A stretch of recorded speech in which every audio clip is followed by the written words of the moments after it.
After what point is a coincidence still a coincidence?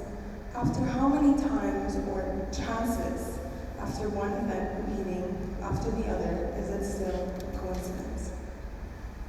I'm here today to change your perception, to change the way historians taught you about the ancient world, since all they taught you was lies. Let's take a look at these two very similar architectural structures. We have an Aztec pyramid and the pyramids of Giza. Now, to an unknowing person, you might think that these two are geographically close, since not only the architecture is very similar, but if you look inside, the infrastructure and interior is almost exactly the same. Well, you would be wrong. The Aztec pyramids are there in Mexico, and the pyramids of Giza are literally an ocean away in Egypt. Archaeologists paint this picture that the ancients were people, unknowing people, primitive, unknowledgeable, even some might say they were uncultured. But how would someone who is primitive or doesn't know anything build such astonishing structures almost 10,000 times bigger than man himself? Let's take a look at another point. Science.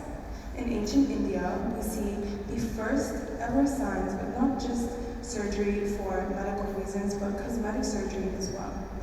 You don't wake up one day deciding, oh, I want to go open a human and just fix him. You don't know how or what will kill him or what will heal the person. This is what archaeologists say and deem to be true.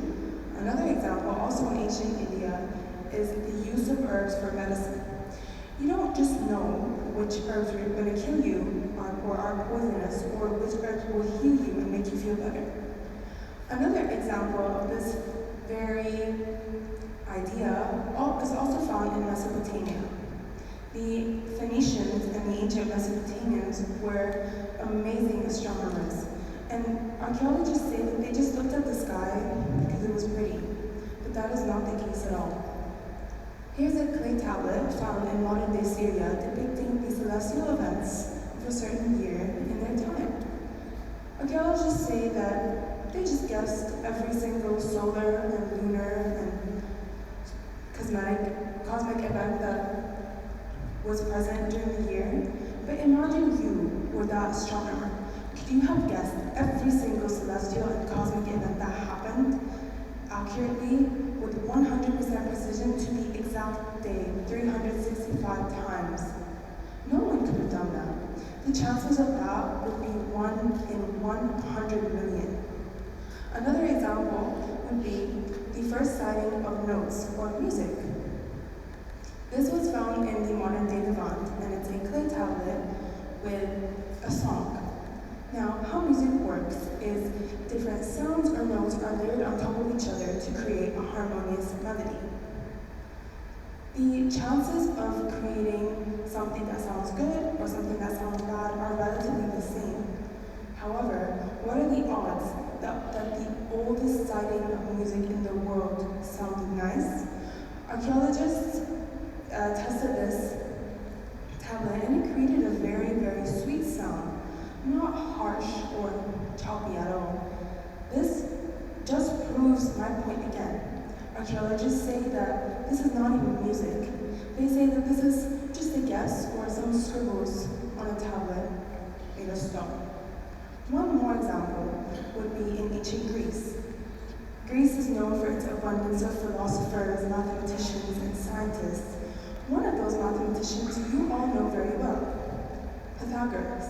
Pythagoras founded the Pythagorean theorem, which states a squared plus b squared plus c squared. Yet again, historians and mainstream media says that he had no basis on this theorem. Yet we all know this theorem is the base for hundreds of others. The media says that he just guessed it. But you cannot guess a fundamental principle of mathematics. You should know, you should have a basis. The chances of you guessing this theory or principle correctly are yet again about 1 in 10 million. One more example is Ptolemy, a renowned mapmaker. Imagine you were in ancient Greece. And you were the only person there who had this idea that Greece wasn't the only place in the world. This was a reality for many people living during that time. Those people thought that Greece was the only existing place in Greece made of the world. However, Ptolemy was one of the few people who thought otherwise. He was open to the idea that there were different nations, civilizations, cities around him. So, he proceeded to create the first ever map of the world. Archaeologists say, yet again, that this was just a coincidence, that he sat down at the table, drew some shapes, and it turned out correct. But how do you, as a person who apparently didn't know about anything going on outside of your land, draw a 100% accurate map of the world? This is the oldest ever recording of a map maker making an accurately geographically correct map. I want you to take a look at all of these pictures and think to yourself, is this still a coincidence? Now let's take a look at time. Time is one of the fundamental things that archaeologists say was just a guess. They say that the ancients just looked at the sky because, for aesthetical purposes, that it was pretty, so they just stared at it and drew some things they found in the sky. That is wrong. I want you to notice a pattern in these pictures right here. Hieroglyphics from different pyramids and obelisks in Egypt. The Aztec sun calendar, which depicted all the celestial events of the year as well as every single day of the year. The Roman sundial, which uses the relative position of the sun to determine what time of day it was, as well as the Egyptian lunar calendar, which would tell exactly what day the tide of the Nile would rise and fall, and what day the drought season would start and end. I want you to look at these. You should notice that the one thing drawing them all together is the sun.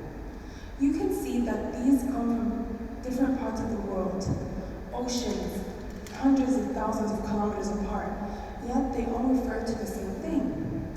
This, again, most historians would write in their history books and records that it was just a coincidence or would disregard this pattern at all. Now, these are some small artifacts that tell us. However, there are some monuments that show that this is not a coincidence. Take Stonehenge, for example. Stonehenge is a perfect circle, and if you were to stand at the westmost archway, on sunset during the summer solstice, you would be looking exactly at the sun, and a ray of sun would come in from the west and hit the perfect center of the circle, but it's just 1 degree off. Take, for example, all the way in modern-day Ohio, a mound, a little hill with a carving of a serpent on top, called Serpent Mound. If you were to stand at the head of this serpent on sunset during the summer solstice, you would yet again be standing exactly in front of the sun, just 1 degree off. Hold that thought and that number in your head. We have another example of Neolithic temples in Malta. These face every single direction, but the few that face perfect west, if you were to stand in the archway of one of the 500 temples on sunset during the summer solstice, you would be facing the sun just 1 degree off. Now, numbers usually aren't a coincidence. Numbers don't lie. We all know that. However, historians would say that this is just a mere coincidence, but there has been a scientific study proving otherwise. In a recent study, it has shown that the Earth's tilt has shifted 1 degree off in the last millennia. That means if you were standing in any one of those 3 places during the time of the ancients, you would be staring exactly at the sun with no degrees left or right. That means the ancients were 100% accurate with their measurements, with no mistakes, and the chances of getting each single measurement correct in different parts of the world is very, very slim. It would be about 1 in 100 million. Let's take a look at some constellations. There has been a recently unearthed city in Turkey called Göbekli Tepe.